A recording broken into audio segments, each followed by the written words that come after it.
هر گانیو که دوست دارید داخل کمتر از 3 دقیقه گلد کن. سلام، به چنل MCRS خوش اومدید. امروز اومدم داخل این ویدیو به صورت کامل بهتون آموزش بدم که چجوری شما میتونید گانه‌هاتون رو گلد کنید.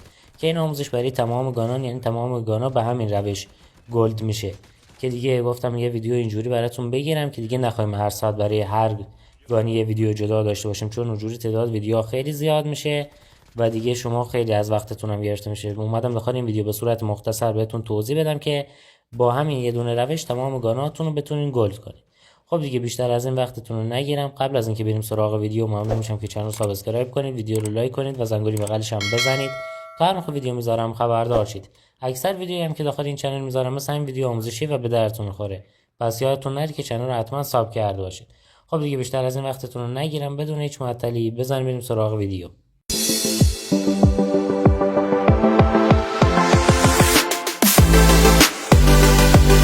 خب اول یه توضیح مختصری بهتون بدم که با چه بخشی کار داریم و بعد بریم داخل خود بازی کالاف که بهتون به صورت کامل آموزش بدم. ما برای گلد کردن گانا فقط با بخش مولتی کار داریم، یعنی تمام کاری که باید انجام بدیم داخل بخش مولتیه و داخل بتل اصلا نمیشه گانی رو گلد کنیم. برای اینکه بتونیم گانی رو گلد کنیم باید حتما بریم داخل بخش مولتی. و این گلد کردن چیه؟ گلد کردن یه جور کامایه که یه رنگی میاد رو تفنگتون، که ما دو تا از این کامای خیلی معروف داریم، یکیش گلد کردن، یکیش دایموند کردنه. که برای اینکه دایموند خیلی قشنگه، ولی برای اینکه بتونین دایموند کنین باید اول گلد کرده باشین، که بعد همین سختش هم گلد کردن، یعنی دایموند کردن آنچنان کاری نداره که آموزش دایموند کردن هم آخر هم ویدیو بهتون میگم. خب دیگه بریم داخل کالاف که بهتون بگم چه کاری باید انجام بدین که بتونین یه دونگان رو گلد کنید، که بعدش اگه خواستین هم بتونین دایموندش هم بکنید. خب بریم داخل کالاف که بهتون توضیح بدم. خب بریم من چند تا گانه که خودم گلد کردم و بهتون نشون بدم و بعد بریم سراغ آموزش گلد کردن. یکی از گانه‌ای که گلد کردم اینه AK117 که الان بهتون نشون میدم چه شکلی میشه. اینجوری میشه این گلده. اینم دایمونده که دایمونده واقعا خیلی کامای قشنگیه که به نظرم حتما اگر میتونین وقتشو دارین دایموند کنین گاناتونو، که الان میبینین دایمونده خیلی قشنگه. ولی خب الان من فعلا گلدش کردم، گلدم خدای قشنگه. این گانو گلد کردم دیگه داخل دسته اسنایپ هم الان بذاریم بهتون نشون بدم. اینجا DLQ رو فکر کنم اینجا چیدم، یه لحظه. آره DLQ اینجا، من این DLQ هم میبینین که گلدش کردم که واقعا قشنگه. الان بریم که بهتون بگم چجوری شما میتونید گاناتون رو گلد کنید. برای AK117 رو چجوری شما باید گلد کنید. مثلا ما اینجا AK47 رو میزنیم، یعنی یکیه. که الان برای گلد کردن ما باید این رنگا رو الان همینجور که میبینین باید باز کنیم، که الان بهتون میگم چی کاری باید انجام بدید. شما وقتی اینجا اومدین روی این کامو زدین، روی گلد که بزنین این سمت چپ رو که نگاه کنین چند تا گزینه براتون میاد که الان 1 2 3 4 5 6 تا گزینه است. زیر این گزینه بالایی که گلد میشه ما رو اولین گزینه میزنیم. اولین کاری که باید انجام بدین، اولین کاری که باید انجام بدین باید 600 تا کیل بگیرین داخل مولتی، که داخل بخش مولتی 600 تا شما کیل بگیرین این آزاد میشه. و میایم پایینتر چه کاری اینجا باید انجام بدیم؟ اینجا هم باید 50 تا کیل هیپ فایر بگیرین، یعنی بدون اینکه رو این برگانتون باید کیل بگیرین، هیپ فایر باید بگیرین که با 50 تا هیت فایر زدن میتونین اینم آزاد کنین. 50 تا کیل هیت فایر باید بزنین، که یه روشی هم بهتون جورتر توضیح میدم که با انجام دادن اون روش بتونین سریعتر آزاد کنین، که زیر 30 دقیقه بتونین یه گلدی برای یه گانی رو آزاد کنین. اینجا همونجوری که گفتم هیپ فایر باید بزنین 50 تا کیل و باید دوباره بریم داخل بخش پوینترش. داخل بخش پوینتر الان دو تا کارشو انجام بدیم. میریم رو سر سراغ کار سومی که باید انجام بدیم.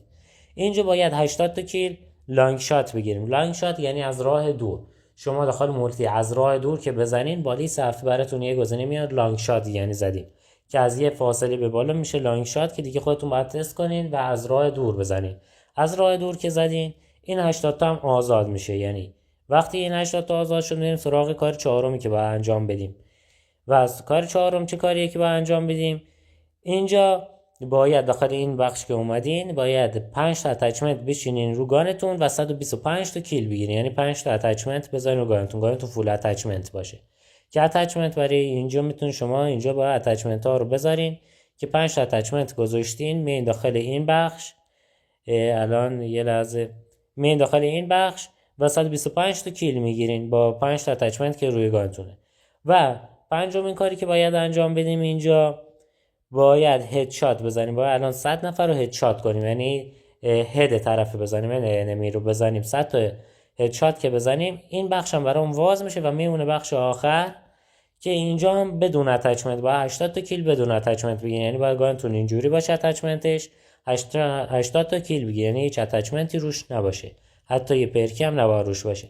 الان مثلا بریم که این کارا رو که من انجام دادم، تونستم این AK 117 رو گلدش کنم که میبینین همین کارا بوده که الان یه روش بهتون میگم زیر 30 دقیقه بتونین شما این گلد رو آزاد کنین که الان واقعا این گلد چقدر جذابه و میریم برای دایموند کردن که الان آموزش دایموند کردنم بهتون میدم.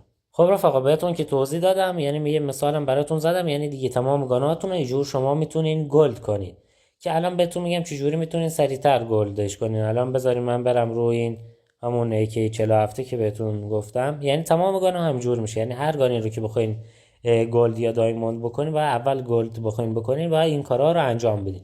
فقط رفقا برای بقیه گانایی که دارم بهتون میگم، اینجا تعداد کیلویی که باید بگیرین متفاوته. یعنی برای شاتگان یه تعداد کیل باید بگیرین، مثلا برای این AK 117 یه تعداد، برای شاتگان مثلا کمتره که دیگه همش ولی همجوری. یعنی کارهایی که باید انجام بدین اینا رو یادتون باشه همجوری. یعنی هر گانی رو که بخواین گلد کنین باید این کارا رو انجام بدین و شما بیاین اینجا مثلا برای من زده 300 216 تاش پر شده دیگه، شما میفهمید چند تا کیل باید بگیرین. مثلا من باید 300 تا کیل بگیرم. خب شما چجوری میتونین سریعتر گلدش کنین، یعنی داخل 3 دقیقه گلد کنین؟ اگر توجه کرده باشین اینجا ما باید 600 تا کیل بگیریم. ما فعلا با این 600 تا کیل کاری نداریم. اول میایم سراغ چه کاری انجام بدیم؟ اینجا هیپ فایر. ما 50 تا کیل اول بازی، یعنی اولین کاری که شما میکنین باید برین چیکار کنین؟ اتچمنت بشینین. 5 تا اتچمنت میچینین رو گانتون و میاین داخل بازی. وقتی اومدین داخل مولتی، بخش مولتی، این اتچمنت رو فول چیدین، میاین اینجا 50 تا کیل اولی که میخواین بگیرین هدشات میزنین، یعنی بذارین هیت فایر، چون یه خورده اگر مولتی پلیرین که براتون فرقی نداره میتونین دیگه خودتون انجام بدین، اینا رو زیاد فرقی نداره که الان بهتون میگم. ولی اگر مولتی پلیر نیستین، بتل پلیرین، یه روش بهتون میگم، چون تا حالا مولتی بازی نکردین رنکتون پایینه، خیلی بهتره.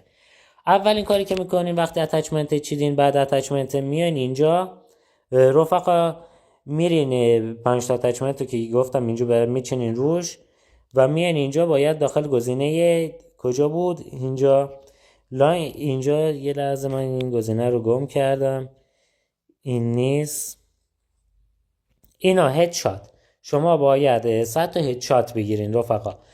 5 تا اتچمنت رو میچینین رو گانتون و میایین سعی میکنین هدشات بزنین، یعنی با 100 تا کیل هدشات بزنین، چون اگر مولتی پلیر هم مثل رنکتون پایینه خیلی راحت تر، چون اکثرا بات میافته جلوتون، راحت تر میتونین هدشات رو بزنین. اگر برین جلوتر سخت تر میشه. اول میانین 100 تا هدشات رو میزنین رفقا و وقتی این 100 تا هدشات رو گرفتین، 100 تا هدشات رو زدین، میایین داخل این گزینه، میایین یعنی داخل مولتی باید چه کاری انجام بدیم؟ لانگ شات، یعنی از راه دور وای میسین میزنین، یعنی از راه دور که بزنین 80 تا کیل هم از راه دور میگیرین و بعدش دیگه میرین سراغ هیت فایر. هیت فایر یعنی بدون اسکوپ، یعنی میرین نزدیک داخل سینه انمی بدون اسکوپ اونو میزنین که این هیت فایر رو بعدش هیت فایر میزنین. شما به این روش پیش برین، ست کاری که گفتم انجام بدین، همینجوری خودش این 300 تا کیل از این بخشش 600 تا کیل میره جلو. یعنی شما دو سه تا کار انجام دادین، یعنی 3 تا کار اونجا دیگه گفتم، یه اتچمنت میشه، یه لانگ شات، یه هد شات، یه هیت وایر، یعنی 4 تا کارشو انجام دادین. 4 تا کار که انجام بدین، این پنجمین این کارم به صورت خودکار پر میشه 600 تا کیله.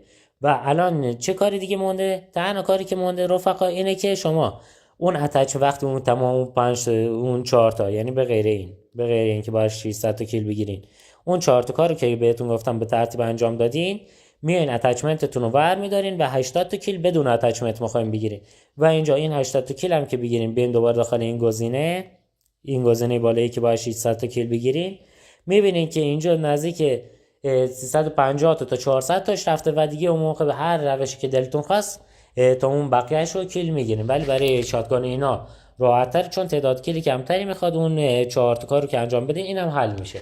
ولی اگر رفقا شما بخواید بیاین اینجا این 600 تا کیل بگیرین، شما این 600 تا کیل رو که گرفتین دوباره باید برین 100 نفر رو هدشات کنین، میشه 700 تا کیل. باید 100 نفر مثلا هیت فایر بزنین، میشه 800 تا کیل.